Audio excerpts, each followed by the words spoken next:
금요일 새벽 예배를 하나님 앞에 올려드리겠습니다. 사도행전 14장 1절에서 7절까지의 말씀입니다. 이에 이고니온에서 두 사도가 함께 유대인의 회당에 들어가 말하니 유대와 헬라의 허다한 무리가 믿더라.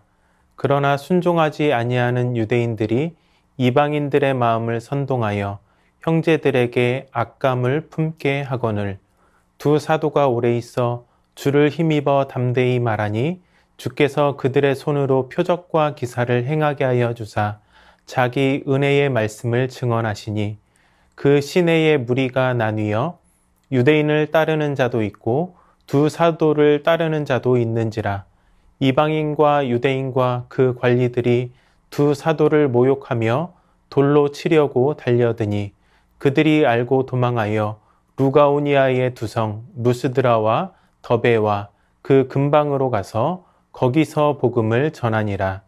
아멘. 고린도전서 1장 18절은 이렇게 말씀합니다. 십자가의 도가 멸망하는 자들에게는 미련한 것이요 구원을 받는 우리에게는 하나님의 능력이라. 십자가 복음이 전파될 때 이와 같은 두 가지 반응이 나타나게 됩니다. 믿지 않는 자들에게는 미련한 것으로 보이지만 택함 받아 구원을 받은 우리에게는 하나님의 능력이 됩니다. 우리는 이러한 진리를 오늘 말씀 속에서도 확인할 수 있습니다. 사도 바울과 바나바의 1차 전도 여행이 계속되고 있습니다. 그들은 비시디아 안디옥에서 큰 복음의 열매를 맺었지만 시기를 품은 유대인들의 반대로 인해 그곳을 떠나 이고니온으로 이동합니다. 이고니온에서도 택한 자를 구원하시는 하나님의 역사가 계속됩니다. 1절을 보시면 이에 이고니온에서 두 사도가 함께 유대인의 회당에 들어가 말하니 유대와 헬라의 허다한 무리가 믿더라. 이렇게 말씀을 하고 있습니다. 이 부분에는 헬라어 원문에서 생략된 부분이 있습니다. 평소와 같이라고 하는 말입니다. 두 사도가 함께 유대인의 회당에 들어가 평소와 같이 말하니 유대와 헬라의 허다한 무리가 믿었다는 것입니다. 그들에게 있어서 복음 전파는 일상이었습니다. 주 예수를 전파하는 특별한 사명을 평범한 일상에서 삶으로 늘 감당했던 것입니다. 복음 전파는 모든 그리스도인들이 감당해야 하는 특별한 사명입니다. 평범한 일상에서 평소와 같이 말투로, 행위로, 삶으로 예수 그리스도를 증거할 수 있는 저와 여러분이 될 수 있기를 축복합니다. 이렇게 복음이 전파되었을 때 많은 사람들이 예수님을 믿고 구원을 받게 되었습니다. 하지만 동시에 반대에도 부딪히게 됩니다. 오늘 말씀 2절을 보시면 이렇게 말씀합니다. 그러나 순종하지 아니하는 유대인들이 이방인들의 마음을 선동하여 형제들에게 악감을 품게 하거늘. 비시디아 안디옥에서와 같이 이고니온에서도 바울의 전도를 방해하는 유대인들이 있었습니다. 여기서 순종하지 아니하는 유대인들이라고 하는 말은 믿지 않는 유대인들 혹은 믿기를 거부하는 유대인들을 의미합니다. 그들은 이방인의 마음을 선동하여 예수 그리스도를 새로 믿게 된 형제들에게 악한 감정을 품게 합니다. 그들은 바울과 바나바가 전하는 예수 그리스도의 복음과 자신들이 전통적으로 믿어왔던 유대교의 신념이 충돌한다고 생각했습니다. 무엇보다 복음으로 인하여 자신들이 종교적, 사회적으로 어려움을 겪을 것이라고 전망했습니다. 그래서 그들은 새롭게 믿게 된 형제들이 기독교로 개종함으로써 배교의 죄를 지었다고 보았습니다. 그래서 바울과 바나바가 전하는 복음을 반대했던 것입니다. 오늘 우리는 시대가 변했다, 복음을 전하기 어려운 때다라고 하는 말을 많이 듣습니다. 그러나 말씀을 통해 확인하게 되는 것처럼 복음을 전하기 쉬웠던 때는 한순간도 없었습니다. 오늘도 그렇지만 2000년 전에도 여전히 복음 전파는 쉽지 않았습니다. 근데 여기서 중요한 것은 그럼에도 포기하지 않고 끈질기게 이 복음 전파의 사명을 감당하는 것입니다. 바울과 바나바가 그랬습니다. 그들은 반대에도 불구하고 오히려 그곳에 오래 머물면서 주님을 힘입어 담대히 말씀을 전합니다. 그들은 핍박에 위축되지 않고 오히려 더 열정적으로 복음을 전합니다. 예수 그리스도를 위해서라면 어떠한 손해와 희생도 감수할 준비가 되어 있었던 것입니다. 이에 주님께서는 바울과 바나바의 손으로 표적과 기사를 행하게 하여 주사 자기 은혜의 말씀을 증언하십니다. 마가복음의 마지막 절인 마가복음 16장 20절에도 비슷한 말씀이 기록되어 있습니다. 제자들이 나가 두루 전파할세 주께서 함께 역사하사 그 따르는 표적으로 말씀을 확실히 증언하시니라. 그렇습니다. 우리는 때로 눈에 보이는 상황과 환경의 마음을 빼앗겨 복음 전파에 대한 용기를 잃어버리기도 합니다. 하지만 그럼에도 불구하고 복음을 전할 때 주님께서는 그런 우리를 그냥 두지 않으시고 친히 주님의 살아계심을 나타내는 표적으로 함께 하십니다. 반대에 부딪혔지만 그럼에도 그곳에서 오래 머무르며 복음을 전했을 때 바울과 바나바를 통해 주님께서 표적과 기사를 나타내셨던 것처럼 말입니다. 이러한 양상이 이어지자 이고니온에는 두 무리가 나타나게 되는데 하나는 유대인을 따르는 자들이고 하나는 두 사도를 따르는 자들이었습니다. 즉 믿지 않는 자와 믿는 자로 나뉘게 되었다는 것입니다. 상황이 이렇게 되자 복음에 대한 반대는 더욱더 극렬해집니다. 믿지 않는 유대인과 이방인은 두 사도를 모욕하며 돌로 죽이려고 합니다. 그래서 바울과 바나바는 그곳을 떠나 루스드라와 더베로 가서 복음을 전파합니다. 그리고 거기에서도 많은 사람들이 구원받는 역사가 계속해서 일어나게 됩니다. 복음에 대한 반대가 그들을 막지 못했습니다. 아니, 오히려 그것을 딛고 더 큰 하나님 나라의 확장을 가져왔습니다.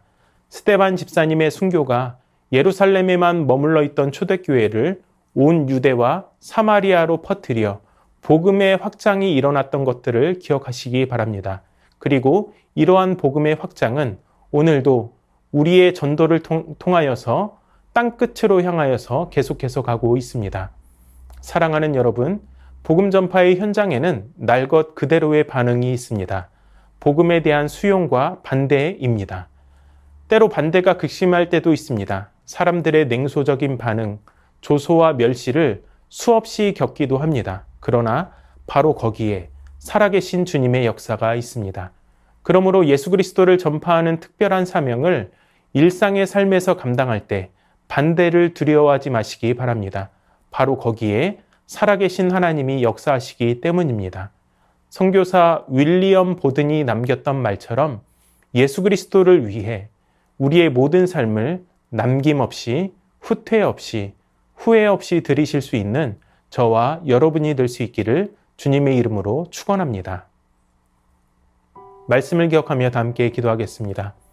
복음 전파라는 특별한 사명을 일상의 삶에서 감당할 때 겪게 되는 반대를 두려워하지 않게 하여 주시옵소서. 복음에 대한 반대를 두려워하지 않고 전파할 때 살아계신 하나님의 역사가 있다는 사실을 기억하며 담대히 예수님을 증언하게 하여 주시옵소서.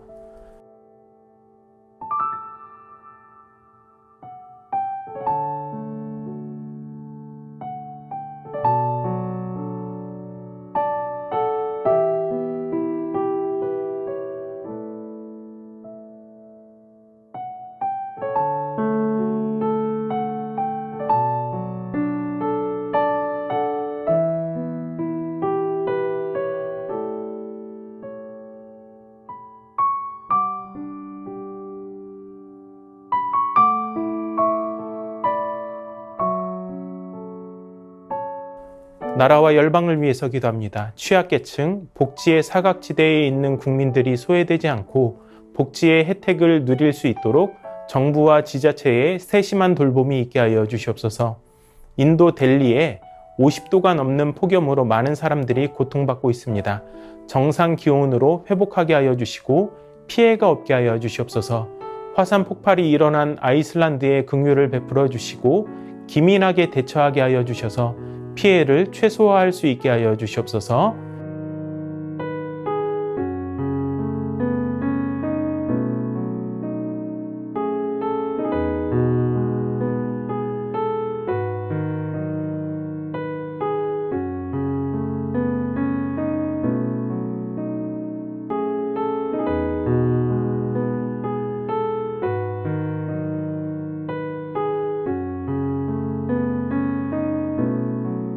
교회를 위해서 기도합니다.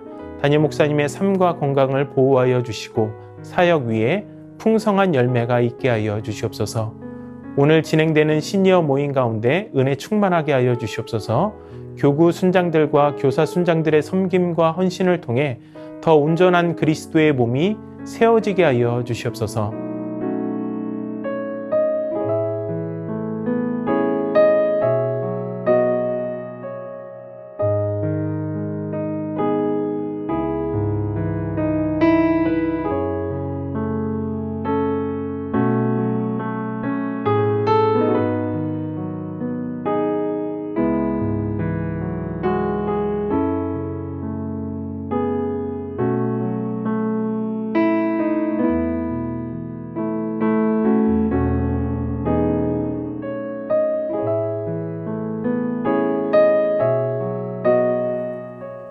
선교사님들과 환우분들을 위해서 기도합니다.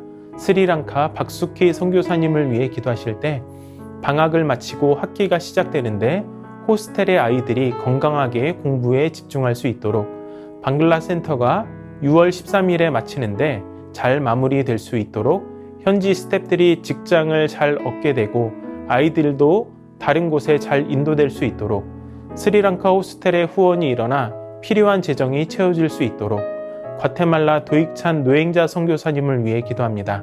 다음 차기 사역을 준비하는 가운데 빠진 것 없이 잘 준비할 수 있도록 6월 초에 있을 순회 사역을 통하여 선교지와 원주민들의 영과육이 회복될 수 있도록 안식년 기간 동안 잘 치료받을 수 있도록 은혜 주심에 감사드리며 건강을 회복하여 맡겨주신 사명을 잘 감당하실 수 있도록 환우분들을 위해서 기도합니다.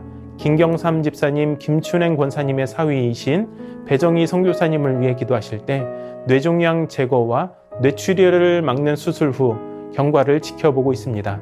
모든 과정과 결과를 주관하여 주시고 후유증 없이 회복하게 하여 주시옵소서. 문금숙 권사님, 림프암 판정을 받으시고 4주에 한 번씩 이틀간 항암하시는데 항암을 통해 깨끗하게 치료받게 하여 주시옵소서. 정기섭 집사님, 큰 사고 이후 회복 중입니다. 후유증 없이 잘 회복하게 하옵소서. 염점동 집사님, 한 달에 한 번씩 검사를 진행하는데 좋은 결과 나와서 전립선 암으로부터 완전히 자유롭게 하여 주시옵소서. 조국빈 집사님, 직장암 수술 후 이제 먹는 항암약을 드시고 계시는데 이 항암 과정을 통해 암세포가 남김없이 제거되게 하여 주시옵소서. 한양림 권사님, 목 디스크 통증으로 치료받고 계십니다. 속히 통증이 사라져서 건강한 일상을 살아가시는데 어려움 없게 하여 주시옵소서. 최기숙 집사님, 유방암으로 항암을 마치고 수술까지 잘 마쳤습니다. 이제 방사선 치료를 2월부터 또한 표적 치료를 12월까지 하시게 되는데 모든 과정을 잘 마치고 깨끗하게 치료받게 하여 주시옵소서. 김민정 이 집사님, 방사선 치료를 마치고 6월에 피검사를 진행합니다. 검사 결과에 따라서 2차 방사선 치료를 진행할지가 결정되게 되는데 모든 검사 결과가 하나님의 은혜 가운데 진행되게 하여 주시옵소서. 이정희 집사님, 담도암 수술 후 회복 중에 있습니다. 완치까지 선하게 인도하여 주시옵소서.